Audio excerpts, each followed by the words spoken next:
మానవుడి శక్తి అపారమని తెలుసుకోగలిగి ఉండడమే ఎన్లైటన్మెంట్ అంటే. అసాధ్యమైనది లేనే లేదు. నాకు ఇంతే సాధ్యం, ఇంతకన్నా నాకు సాధ్యం ఎలా అవుతుంది? నేను మానమాత్రుని కదా, నేను చదువు లేనివాడిని కదా అని తనను తాను కించపరుచుకోవడం, తన శక్తిని తగ్గించుకోవడం అన్నది ఎన్లైటన్మెంట్ కాదు.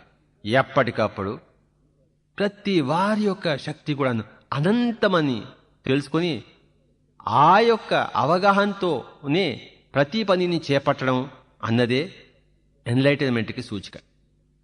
భావోద్రేకాలు కలిగినప్పుడు ఆ భావోద్రేకాలను, సహజంగా కలిగిన భావోద్రేకాలను త్రొక్కిపెట్టి వేయడం అనేది ఎన్లైటన్మెంట్ లేని దానికి సూచన, చీకటి బ్రతుకుకి సూచన.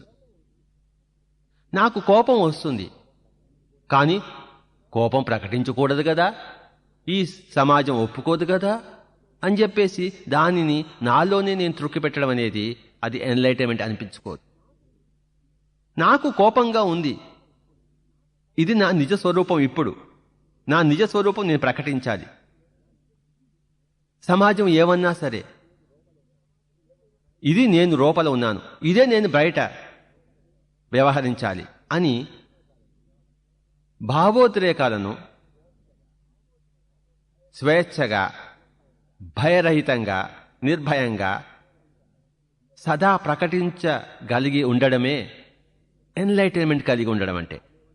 అంతేగాని వాళ్ళేమనుకుంటారో వీళ్ళేమనుకుంటారో అని మనలో ఎలాంటి భావనలు ఉన్నా వాటిని అణగద్రొక్కి వేరే భావాలను ముఖం మీద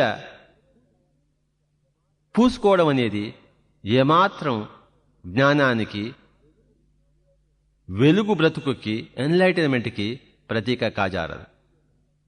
ఒక మనిషి వేరొక మనిషికి క్రింద బానిసగా బ్రతకడం అనేది ఎన్లైటన్మెంట్ కాజాలదు. ఎవ్వరికీ మనం తల వంచన అవసరం లేదు.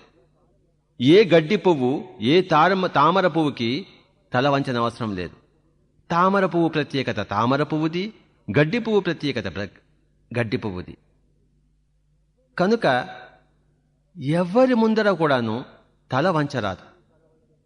ఎప్పుడూ తల వంచని ధీరులే ఎన్లైటెండ్ మాస్టర్స్. ఎప్పటికప్పుడు తల వంచుకుని అటు ఇటు తిరుగుతుండేవారే తాము ఏదో తప్పు చేశాను అనుకుంటూ, ఏమీ తప్పు చేసి ఉండరు వారు. కానీ నేను గడ్డి పువ్వుంది కదా, అతను తామర పువ్వు కదా, నేను తల వంచుకుని తిరగాల్సింది కదా అనుకుని తల వంచుకుని తిరుగుతూ ఉంటారు. తల వంచుకుని తిరుగుతున్నప్పుడు ఏమీ చూడలేరు, సత్యాన్ని గ్రహించలేరు, ప్రకృతిని దర్శించలేరు, తమ నీడనే తాము చూస్తారు. తల వంచుకుని తిరిగితే తమ నీడ తప్పితే ఇంకేం కనబడుతుంది? అలా ఎప్పుడు తల వంచుకుని తమ నీడనే తాము చూసేవారే అలాంటి వారు ఏమాత్రం ఎన్లైటన్మెంట్ లేనివాడు. సదా తల వంచని ధీరులే ఎన్లైటన్మెంట్ ఉన్నవాడు.